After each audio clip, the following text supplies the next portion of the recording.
Hello বন্ধুরা, কেমন আছো সবাই? আমার ইউটিউব চ্যানেলে সবাইকে স্বাগত।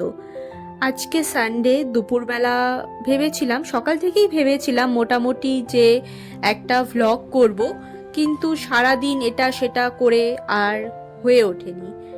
আর হ্যাঁ, প্রথমেই বলে দিই, আশপাশ থেকে প্রচুর সাউন্ড আসতে পারে, কারণ রাস্তার ধারের ঘরেই বসে আমি এরকম ভয়েস ওভার দিচ্ছি। এটা হচ্ছে দুপুরবেলার ভিডিও। দুপুরবেলা থেকে আমি ভিডিওটা আর কি স্টার্ট করেছি। স্নান করে উঠে ভাবলাম না, অনেক আলসামো হয়েছে, এখন একটু ভিডিও বানানো যাক। আর এই দেখো, আমার গোলু সোনাও তোমাদের সাথে দেখা করতে চলে এসছে। বাইরে গিয়ে তোমাদেরকে এখন আমাদের বাগান দেখাই। এই দেখো, ডালিয়া ফুল গাছে ডালিয়া ফুল হয়েও আছে, অনেকটা বড়, এর থেকেও বড় বড় ডালিয়া ফুল আনে, কিন্তু এবার একটু ছোটই এনেছে। তারপর এই ফুলগুলোর নাম আমি জানি না। সাথে আছে অনেক কালারের গাঁদা ফুল, বড় বড় যে ভোলা গাঁদা থাকে ওটা। আর ওটা ছিল কারি পাতা গাছ, এখানে অনেক পাতাবাহারের গাছও আছে। আর আমার বাবা কি করেছে, এখানে টবের মধ্যে অনেক সবজির যে খোসাগুলো থাকে সেই খোসাগুলো দিয়েছে, যাতে খোসাগুলো পচে জৈব সার হয়। আর এটা আমাদের ঘর বানানো হচ্ছিল, ওখানে আবার সাজিয়েও রেখেছে।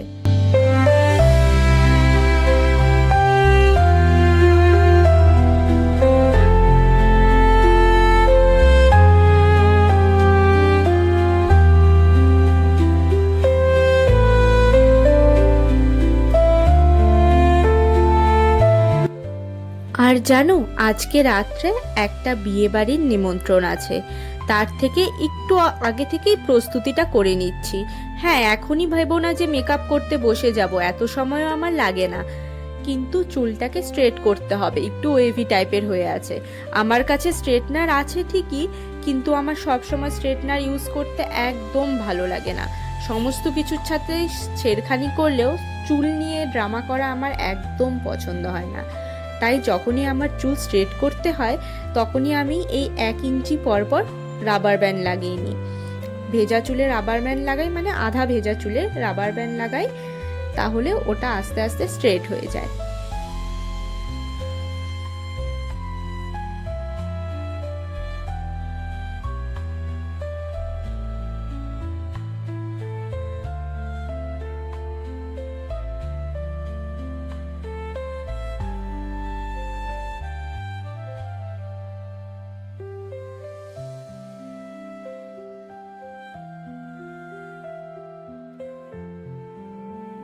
চুল বাঁধার পর তোমাদেরকে টাটা করে আমি ঘুমোতেই যাচ্ছিলাম, আর সেই সঙ্গে মনে পড়ল, আচ্ছা আমি যে বিয়ে বাড়ি যাব, আমার ড্রেসটা ঠিক আছে তো?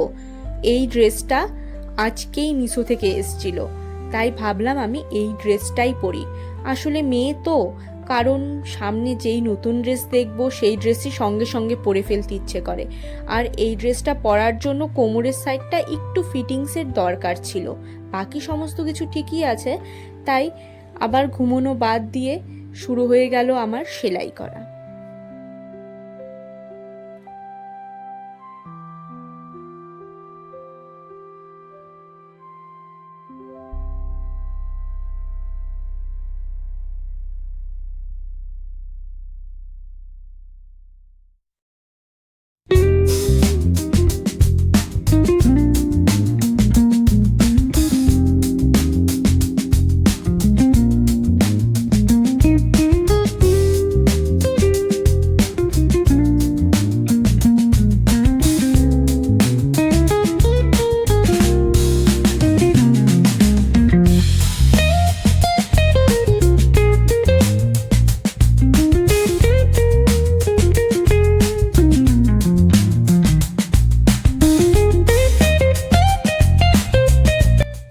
ঘুম তো আমার আগে থেকেই পেয়ে গেছিল, আর সেলাই করতে করতে ঘুমটা কেন জানি আরো বেশি বেড়ে গেছে। তাই জামা কাপড়টা ভাঁজ করে এখন চলো ঘুমোতে যাই। একটা কথা না জানার ছিল, কারোর কি এরকম হয় যে দুপুরবেলা ঘুমোলে ঘুম ভাঙতে ভাঙতে 3-4 ঘন্টা হয়ে যায়, আর ঘুম থেকে উঠে তাদের মনে হয় যে আজখন সকাল হচ্ছে নাকি সন্ধেবেলা হচ্ছে? আমার প্রচুর বেশি এরকম হয়, কারণ সাধারণত তো আমি দুপুরবেলা ঘুমাই না, অফিসে থাকি। আর ঘুম থেকে উঠে দেখো আমার মুখের অবস্থা দেখে বুঝতেই পারছো। তারপরে মনে হলো আমার আইব্রো প্লাক করাও নেই, এটাকেও একটু ঠিক করতে হবে। চলো আগে ফ্রেশ হয়ে নিই, তারপর দেখা হচ্ছে। আমি তো গেছিলাম একটু হাত মুখ ধুয়ে ফ্রেশ হতে, কিন্তু হাতে দেখো থালা নিয়ে এসেছি, এটার মধ্যে আছে লুচি আর মাংসের ঝোল। আসলে বাড়িতে গিয়ে দেখি আমার কাকি লুচি রান্না করেছে, তো আমার হাতেও ধরিয়ে দিয়েছে, বলল বিয়ে বাড়িতে তো যাবি, অনেক দেরি আছে, তার আগে সন্ধ্যায় একটু কিছু খেয়ে নে, না হলে তোরই খিদে পেয়ে যাবে। আর এর মধ্যেই গোলু সোনা চলে আসলো আমাকে একটু ডিস্টার্ব করতে, কারণ ওর না চিকেন খেতে খুব বেশি ভালো লাগে, আর ও আমাকে এরকমভাবে চিকেন খেতে চাচ্ছিল আমার কাছে। আমি তো প্লেটে মুখ লাগাতে দেব না, তার জন্য একটু বিরক্ত হচ্ছিল।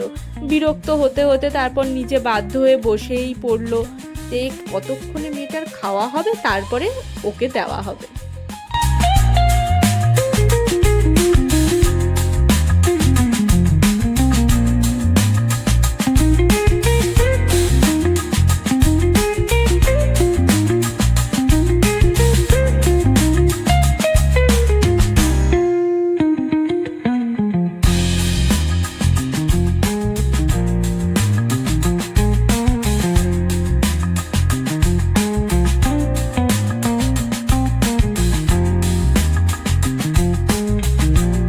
এবার হচ্ছে আইব্রো প্লাক করার পালা।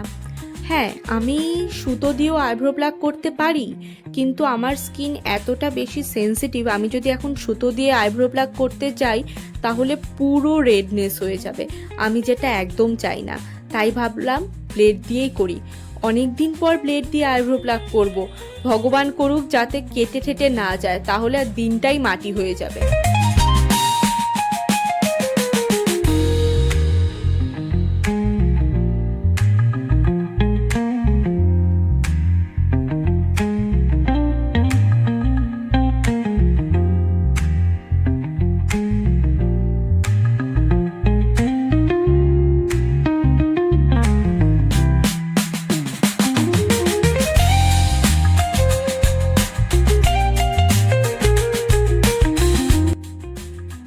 আর কেটে যাওয়ার কথা ভাবতে ভাবতেই দেখো কেটেও গেল।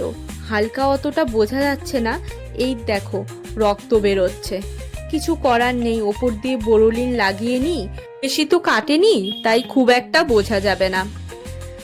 তো চলো আস্তে আস্তে রেডিও হওয়া যাক।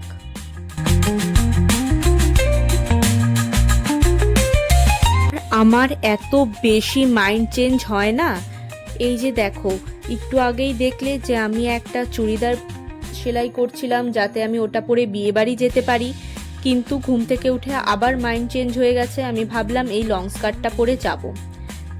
এটা ভেবেইছি, শুধু প্রেস করতে করতে আবার মনে পড়লো না, এটা ভালো লাগবে না, যেটা সেলাই করেছিলাম ওটাই পরবো।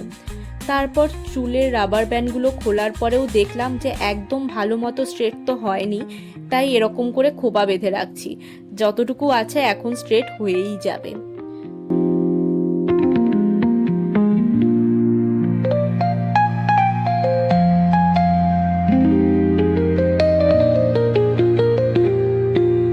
এরপর হাত মুখ ধুয়ে মেকআপ শুরু করে দিলাম।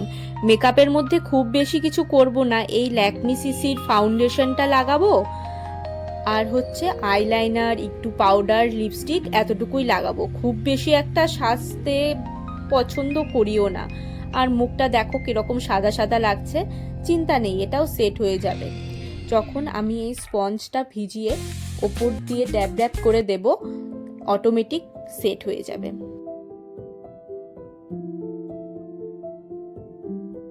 যেই আমার আইলাইনার পরা হয়ে গেল, তারপর মনে পড়েছে যে আমাকে মেকআপ সেটিং স্প্রেও ইউজ করতে হবে। তার জন্য দেখো আমি মাস্কটাকে কিভাবে ইউজ করছি। হাসবে না প্লিজ, আমি অনেক কিছু ভুলভাল ইউজ করি, তো আসলে প্রপার মেকআপ করতে জানি না, যখন যেটা যেভাবে মনে হয় আমি সেভাবেই ইউজ করে দিই। দেখো আমার রেডি হতে খুব বেশি সময় লাগে না, কিন্তু ভিডিও করে রেডি হচ্ছিলাম জন্য এত লেট হয়ে গেছিল, মা খুব বকুনি দিচ্ছিল, তাই মাঝখানের ভিডিও স্কিপ হয়ে গেছে। এই যে আমরা এখন যাচ্ছি বিয়ে বাড়িতে, দেখা হবে তোমাদের সাথে অন্য কোনো ভিডিওতে। আমার ভিডিও ভালো লাগলে প্লিজ লাইক করে আমার চ্যানেলকে সাবস্ক্রাইব করে দিও। আর আজকে আমার লুকসটা কেমন লেগেছে অবশ্যই জানিও কিন্তু। টাটা।